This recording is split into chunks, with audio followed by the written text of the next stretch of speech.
निम्नलिखित में से कौन विशिष्ट बालकों का प्रकार नहीं है। मेरे प्यारे बच्चों 4 को ऑप्शन दिया गया है, इसमें से चूज करना है कौन सा सही आंसर है। इसका सही आंसर हो जाएगा मेरे प्यारे बच्चों आर्थिक अक्षमता। क्या हो जाएगा? आर्थिक अक्षमता, ऑप्शन नंबर ए हो जाएगा। ओके, अगले क्वेश्चन की ओर बढ़ते हैं मेरे प्यारे बच्चों। अगले क्वेश्चन है क्वेश्चन नंबर 2। क्वेश्चन है आप लोगों का किशोरावस्था में मासिक धर्म संकेत नहीं है। मेरे प्यारे बच्चों क्वेश्चन आप लोगों का किशोरावस्था में मासिक धर्म संकेत नहीं है। इसका करेक्ट आंसर क्या हो जाएगा? इसका करेक्ट आंसर क्या हो जाएगा मेरे प्यारे बच्चों? इसका करेक्ट आंसर हो जाएगा ऑप्शन नंबर बी। देख लीजिए इसका करेक्ट आंसर क्या हो जाएगा? ऑप्शन नंबर बी, शादी करने का। ओके, अगले क्वेश्चन की ओर बढ़ेंगे। अगले क्वेश्चन होगा आप लोगों को, क्वेश्चन है जन्म के समय कौन सी टीका लगाया जाता है। मेरे प्यारे बच्चों बच्चे को जब बच्चे जन्म लेते हैं तो उनके जन्म के समय कौन सा टीका लगाया जाता है? तो जन्म के समय मेरे प्यारे बच्चों BCG टीका लगाया जाता है। कौन सा टीका लगाया जाता है? BCG टीका लगाया जाता है। BCG ये टीका जन्म के समय बच्चे को लगाया जाता है। तो इसका सही आंसर क्या हो जाएगा मेरे प्यारे बच्चों? Option number A. क्या हो जाएगा? Option number A. अगले क्वेश्चन की ओर बढ़ते हैं। अगले क्वेश्चन आप लोगों को क्वेश्चन है क्वेश्चन है मोबाइल क्रेच घूमती है। मेरे प्यारे बच्चों क्वेश्चन क्या है आप लोगों का? मोबाइल क्रेच घूमती है। इसका सही आंसर क्या हो जाएगा? ऑप्शन देख लीजिए, ऑप्शन हम पढ़ देते हैं एक बार। बच्चों के साथ, कर्मियों के साथ, नियोजकों के साथ, माता पिता के साथ। क्या इसमें से कौन सा आंसर आप लोगों को सही लगा है? कमेंट कीजिए। इसका सही आंसर हो जाएगा मेरे प्यारे बच्चों ऑप्शन नंबर ए, बच्चों के साथ। क्या हो जाएगा इसका सही आंसर? Option number A. इसका सही आंसर क्या हो जाएगा मेरे प्यारे बच्चों? Option number A. ओके, अगले क्वेश्चन की ओर बढ़ते हैं। अगले क्वेश्चन आप लोग स्क्रीन के सामने मेरे प्यारे बच्चों क्वेश्चन है जल की कमी प्रभावित नहीं करती। मेरे प्यारे बच्चों जल की कमी जो है किसको प्रभावित नहीं करती है? भूख को, लार का कम बनना, निर्जलीकरण की स्थिति, रूखी त्वचा, किसको प्रभावित नहीं करती? तो मेरे प्यारे बच्चों इसका सही आंसर क्या हो जाएगा? ऑप्शन नंबर ए, यानी कि भूख को जल प्रभावित नहीं करते हैं। अगर जल की कमी हो जाए तो क्या लार बनेंगे? नहीं बन पाएंगे, निर्जलीकरण की स्थिति उत्पन्न हो जाएंगे। त्वचा जो स्किन जो है अपना लोग का स्किन क्या हो जाएगा? सूखा सूखा पड़ने लगेगा।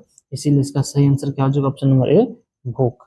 ठीक है, अगले क्वेश्चन पर बढ़ते हैं। अगले क्वेश्चन आप लोग के स्क्रीन के सामने क्वेश्चन है निम्न में से कौन शारीरिक विकास के अंतर्गत नहीं आता?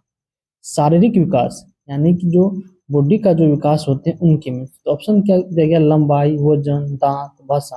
क्या इसमें से ये कितना सिंपल क्वेश्चन दिया हुआ है? ये क्वेश्चन कई बार पूछा गया एग्जाम में। मेरे प्यारे बच्चों एक साल छोड़ एक साल ये क्वेश्चन पूछा गया है। इसका सही आंसर क्या हो जाएगा? ऑप्शन नंबर क्वेश्चन 6 नंबर का है। इसका सही आंसर क्या हो जाएगा मेरे प्यारे बच्चों? देख लीजिए, क्या लंबाई शरीर विकास के अंतर्गत नहीं आता? नहीं, यहाँ पे देख लीजिए वो चीज ध्यान में रखिएगा मेरे प्यारे बच्चों, नहीं वाला बात को, इसको नहीं वाला बात को ध्यान में रखिएगा। तो यहाँ पे नहीं वाला बात जब दे दिया जाए इसको ध्यान में रखिएगा। यहीं पे बच्चा गलत कर देता है, डायरेक्ट पढ़ते हैं टिक मार देते हैं। नहीं, ऐसा नहीं करना है। तो भाषा जो है मेरे प्यारे बच्चों, कौन सी भाषा? तो भाषा जो है ये भाषा ये शारीरिक विकास को प्रभावित नहीं करती है। ठीक है, कौन? भाषा। ओके, आगे की ओर बढ़ते हैं। देखिए भाषा से क्या होता है मेरे लैंग्वेज से क्या होगा? शरीर के पर तो कोई इफेक्ट पड़ेगा नहीं, इसीलिए इसका ये आंसर नहीं हो पाएगा। अगले क्वेश्चन की ओर बढ़ेंगे। अगले क्वेश्चन आप लोग स्क्रीन के सामने क्वेश्चन है भाषा विकल्प को प्रभावित करने वाला कारक है। मेरे प्यारे बच्चों भाषा विकास को प्रभावित करने वाला कारक है। देख लीजिए यहाँ पे हुआ क्या, जो पीपीटी बनाने के लिए जिनको दिए थे वो बहुत छोट छोट करके लिख दिया है। तो मेरा जो क्वेश्चन बनाया हुआ था पीपीटी बनाने में थोड़ा छोट बहुत छोटा कर दिया, जिनकी वजह से क्या हुआ है ये थोड़ा देखने में परेशानी होती है। लेकिन अगले क्लास जो होंगे आप लोगों का, उस क्लास में इस तरह का परेशानी देखने के लिए नहीं मिलेगा, क्योंकि हम उनको बोल चुके हैं ये गलत पीपीटी बनाया हुआ है। और जब बना दिया तो क्या करेंगे, तो एक मजबूरी बन गया तो फिर करना ही पड़ेगा, नहीं तो फिर उतना समय हमको फिर लगता और फिर उनको हम करवाते टाइम समय थोड़ा कुछ एक्स्ट्रा लगता। तो आप लोग थोड़ा एडजस्ट कर लीजिए। और क्वेश्चन अगर कहीं भी दिक्कत होगा तो कमेंट कर दीजिएगा, उनको हम फिर से आप लोगों को समझाने की कोशिश करेंगे। अगले क्वेश्चन की ओर बढ़ते हैं मेरे प्यारे बच्चों। अगले नंबर क्वेश्चन है भाषा विकास को प्रभावित करने वाला कारक है। तो भाषा विकास को प्रभावित करने वाला क्या होगा मेरे प्यारे बच्चों? क्या होगा देख लिए, इनमें से सभी होगा। यहाँ पे गलती है, ये ऑप्शन गलत है। ठीक है, क्या हो जाएगा? इनमें सभी हो जाएगा, इनमें सभी हो जाएगा। इसका ऑल ऑफ दीज हो जाएगा। क्या हो जाएगा? All of this. ओके, आगे की ओर बढ़ते हैं मेरे प्यारे बच्चों। अगला क्वेश्चन आपका क्वेश्चन है, इनमें से कौन गर्भ अवस्था की कठिनाई है मेरे प्यारे बच्चों? गर्भ अवस्था की कठिनाई है। ऑप्शन दिया है अपरिपक्व जन, यानी कि बच्चे परिपक्व नहीं हुआ, जन्म ले लिए, गर्भकालीन विसर्गता, गर्भपात, उपयुक्त सभी। मेरे प्यारे बच्चों, गर्भावस्था की कठिनाई जो होंगे, जब जिस समय गर्भावस्था होंगे, गर्भावस्था की कठिनाई क्या हो जाएंगी? इसमें सभी हो जाएंगे। क्या हो जाएंगे? इसमें सभी हो जाएंगे। अगर इस तरह का समस्या अगर उत्पन्न होते हैं किसी भी माता को, तो ये क्या हो जाएंगे? वो गर्भावस्था की कठिनाई उत्पन्न उसको होंगे। ओके, आगे क्वेश्चन पर बढ़ते हैं। अगला क्वेश्चन आप लोगों का क्वेश्चन है, कौन सा तत्व विकास को प्रभावित नहीं करता? मेरे प्यारे बच्चों, क्वेश्चन क्या है आपका? कौन सा तत्व विकास को प्रभावित नहीं करता है? तो देख लीजिए, पोषण, धन, अंतःस्रावी ग्रंथि, रोग एवं चोट। देख लीजिए, इस सब चीज से विकास प्रभावित होते हैं। सिर्फ एगो चीज क्या है? भाषा। इनसे क्या होते हैं? विकास प्रभावित नहीं होते। इनसे क्या होते हैं? विकास प्रभावित नहीं होते। अब कुछ बच्चा इसको क्वेश्चन करेंगे, तो क्या सर धन से कैसे नहीं विकास प्रभावित होंगे? मेरे प्यारे बच्चों, जब हम थ्योरी क्लास लिए थे उस समय आप लोग को ये चीज हम डिटेल में बताए थे। आगे क्वेश्चन पर बढ़ते हैं। अगले क्वेश्चन है आपका, क्षय रोग फैलने का माध्यम है। देख लीजिए, यहाँ पर दिया गया दूषित वायु, प्रदूषित भोजन, प्रदूषित मिट्टी, इनमें से सभी। क्षय रोग फैलने का माध्यम क्या हो सकते हैं मेरे प्यारे बच्चों? क्या प्रदूषित भोजन होंगे? क्षय रोग मतलब समझ रहे हैं ना? क्षय रोग को हम क्या कहते हैं? टीबी। क्षय रोग को हम क्या कहते हैं? टीबी। ठीक है, तो ये क्या प्रदूषित मिट्टी से हो सकते हैं टीबी? नहीं हो सकते हैं। ये ऑप्शन क्या है? गलत है। ये ऑप्शन क्या है? गलत है। ठीक है, तो प्रदूषित भोजन से होंगे? नहीं, इससे भी नहीं होंगे, तो ये भी क्या है? गलत। यानी कि ये ऑप्शन बी और सी दोनों गलत है। डी में इनमें से सभी ये दिया गया है। इसका सही आंसर क्या हो जाएगा? ऑप्शन नंबर ए हो जाएगा। इसका सही आंसर क्या हो जाएगा मेरे प्यारे बच्चों? Option number A. Option number A हो जाएगा इसका सही आंसर। ओके, आप लोग क्वेश्चन देख लीजिएगा। अगले क्वेश्चन पर बढ़ते हैं। दूध दूध अच्छा स्रोत है। मेरे प्यारे बच्चों, दूध जो है किसका अच्छा स्रोत है? तो दूध कैल्शियम का अच्छा स्रोत। ऑप्शन देख लीजिए, किसमें? ऑप्शन ए में ही दिया गया है कैल्शियम।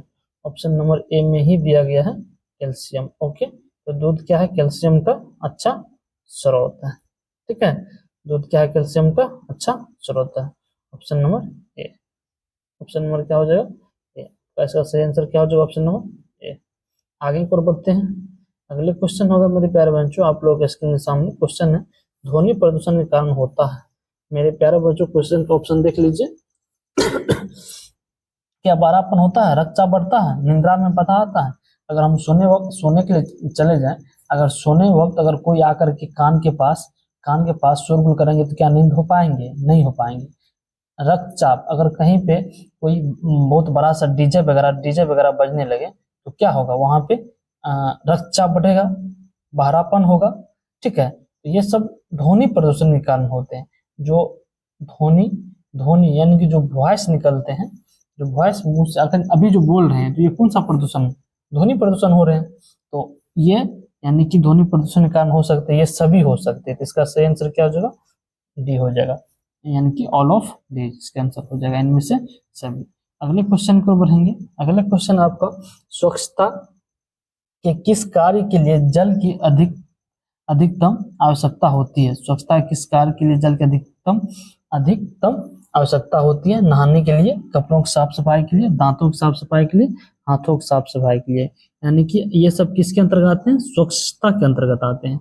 जब हम स्वच्छ होने के लिए जाते हैं, मतलब अगर स्वच्छ हम रहना चाहते हैं, तो इसमें से सबसे ज्यादा किस चीज में हम पानी का यूज करेंगे? मेरे प्यारे बच्चों, क्या ऑप्शन नंबर ए होगा? नहीं, यहाँ पे बहुत बच्चा ऑप्शन नंबर ए में टिक मार देते हैं। इसका ऑप्शन नंबर ए नहीं होगा। इसका सही आंसर क्या हो जाएगा? Option number B. ओके, अगले क्वेश्चन की ओर बढ़ते हैं। अगले क्वेश्चन है आपका, क्वेश्चन है, टाइफाइड एवं हैजा बीमारी किसके संदूषण से होती है? मेरे प्यारे बच्चों, टाइफाइड किसके संदूषण से होते हैं? हैजा बीमारी किसके संदूषण से होते हैं? तो क्वेश्चन देख लिए हैं, इसका आंसर देख लीजिए क्या होगा। ऑप्शन में दिया गया जल, भोजन, उपयोग दोनों, इनमें से कोई नहीं। तो मेरे प्यारे बच्चों, इसका आंसर क्या हो जाएगा आप लोग कमेंट में कर दीजिएगा। वैसे इसका हम थोड़ा कुछ बता देते हैं। तो देखिए, टाइफाइड जो था, एक साल में टाइफाइड जो होते हैं एक बुखार है जो कि एक कम्युनिकेबल डिजीज है, एक व्यक्ति से दूसरे व्यक्ति में जाने वाली रोग है। यह सबसे पहले एक लेपापोछी करने वाली महिला को हुई थी जो कि विदेशी महिला थी, ठीक है। तो उनको ये होटल में, वो महिला होटल में लेपापोछी का काम करती थी। सबसे पहले उन्हीं को हुआ था टाइफाइड, यानी कि जो जिसको हम पता करने के लिए कौन सा टेस्ट करते हैं, विडाल टेस्ट करते हैं। कौन सा टेस्ट करते हैं? विडाल टेस्ट करते हैं। ओके, तो ये भोजन, गंदा भोजन करने से, गंदा पानी पीने से भी होता है, ठीक है। तो इसका सही आंसर क्या हो जाएगा मेरे प्यारे बच्चों? Option number C. Option number क्या हो जाएगा इसका सही? सी, यानी कि